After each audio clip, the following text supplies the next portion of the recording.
agradeço também a Ana Paula que confiou para ser a mensagem nessa tarde.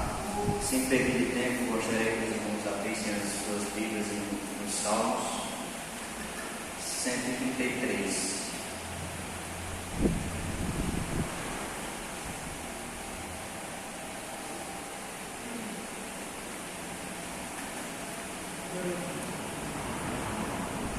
Que diz assim: ó, quão bom e quão suave é que os irmãos habitem em união, é como óleo precioso sobre a cabeça, que desce sobre a barba de Arão, e que desce a orla das suas vestes, é como o orvalho de Hermon, e é como que desce sobre os montes de Sião, porque ali o Senhor ordena a bênção e a vida para sempre.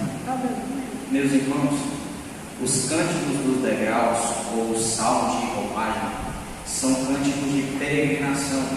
3 vezes ao ano, os judeus saíram de suas terras, das diversas regiões de Canaã, para ir até o centro de adoração que se encontrava em Jerusalém, o centro de adoração que estava edificado sobre o monte de Sião.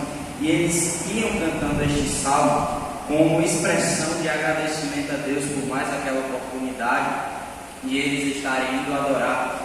Eles estavam felizes porque estavam indo adorar a Deus, e aqueles cânticos expressavam a sua dependência para com Deus, e eles sabiam que durante essa caminhada eles iriam ver os irmãos.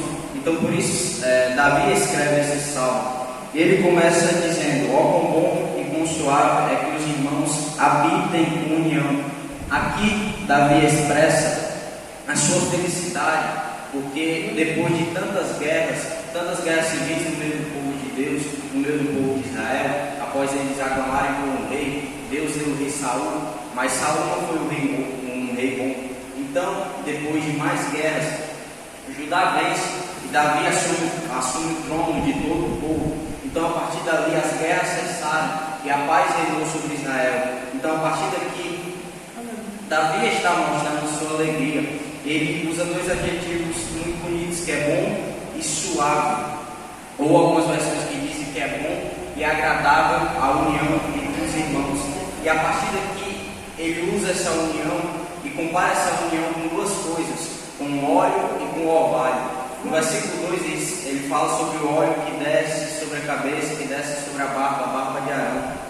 E este óleo é o óleo que Deus deu a receita a Moisés, o óleo que era somente produzido por Moisés. Era um óleo raro, precioso, especial, muito cheiroso, que era composto do azeite mais fino de oliva e de outras especiarias muito caras.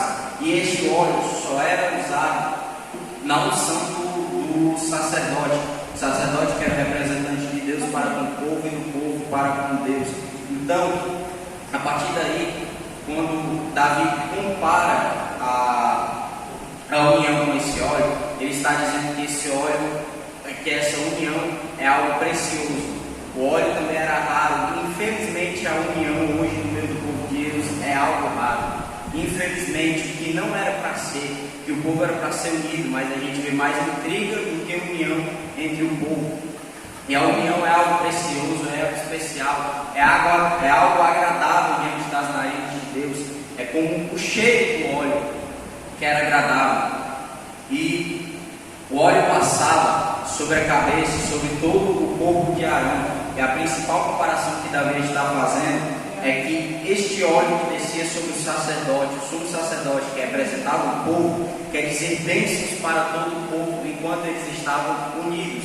Descia sobre a cabeça de Arão, tocava todo o seu corpo, e isso queria representar a unção para todo o povo, porque eles estavam em união. E o óleo traz leveza, traz suavidade, traz vida para onde estava morto, para onde estava seco. E a partir daí ele vai fazer outra comparação. Pretendo ser rápido porque o tempo já está encerrando.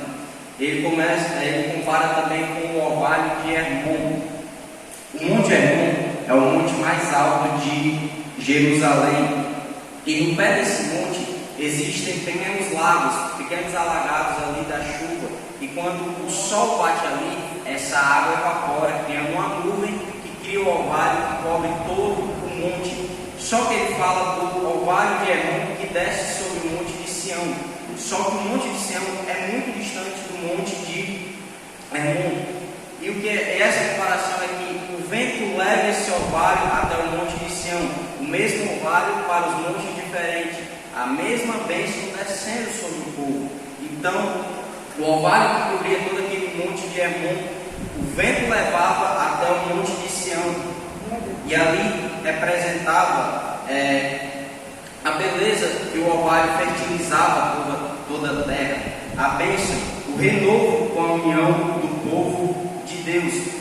E nós precisamos entender que nós somos todos diferentes, temos opiniões diferentes, temperamentos diferentes, mas somos de um só corpo, o mesmo corpo, só que com funções, membros diferentes. E é aquilo que o apóstolo Paulo disse, que o olho não pode olhar para o pé e dizer que não precisa dele, porque ele sabe que precisa. Outra parte, uma parte do corpo não pode olhar para o outro e dizer que não precisa, porque todos têm uma função, embora sejam diferentes. E uma igreja unida em Cristo é uma igreja poderosa, é uma igreja vencedora. Nós precisamos entender também que essa união não é de qualquer jeito, porque a união está pautada na verdade, e a verdade é a Bíblia Sagrada. Não existe união entre a verdade e a mentira. Não existe união entre a luz e as trevas. Então, a partir daí, Davi começa a fazer essas comparações e no finalzinho do versículo 3 ele vai dizer: porque ali o Senhor ordena a bênção e a vida para sempre. A partir dessa união, o Senhor trabalha no meio do seu povo. O Senhor começa a usar. O Senhor não age onde tem desunião, onde tem contenda. Eu estava vendo uma ministração e o pastor estava dizendo que tem umas irmãs que ficam assim: se mexer comigo, se vacilar comigo, eu não quero mais conversa, não quero mais jeito. E se Deus fosse assim com você? Se você vacilasse uma vez com Deus e Deus não quisesse mais saber de você, Deus não depositasse mais confiança. Mas Ele é o Deus da paciência e da consolação, como está escrito em Romanos, que Ele concede, mesmo sentir entre os irmãos, nós precisamos amar uns aos outros, porque a partir dali o Senhor vai ordenar bênçãos. A partir daqui a igreja está unida, as portas do inferno não prevalecerão contra a igreja de Cristo. E aqui, a partir do momento que acontece intriga, que acontece alguma briga, como o irmão Manuel disse na quinta-feira, que tem gente que briga por nada, e infelizmente é assim, brigam por motivos secundários, brigam porque quer um carro, brigam porque o irmão olhou de cara feia, porque não gostou do jeito da roupa do congresso, e são coisas secundárias que acabam afastando o povo. Quando você começa uma nova relação, você pode construir uma ponte, um muro, vai depender do jeito que você se comporta. Eu acredito que aqui ninguém quer estar perto de uma pessoa que só sabe mandar. É desagradável, mas aqui ele está falando que é bom e agradável que os irmãos vivam em união. E nós precisamos entender que a partir dessa união, o Senhor começa a batizar com o Espírito Santo, o Senhor começa a restaurar, o Senhor começa a renovar, o Senhor começa a usar de forma tremenda.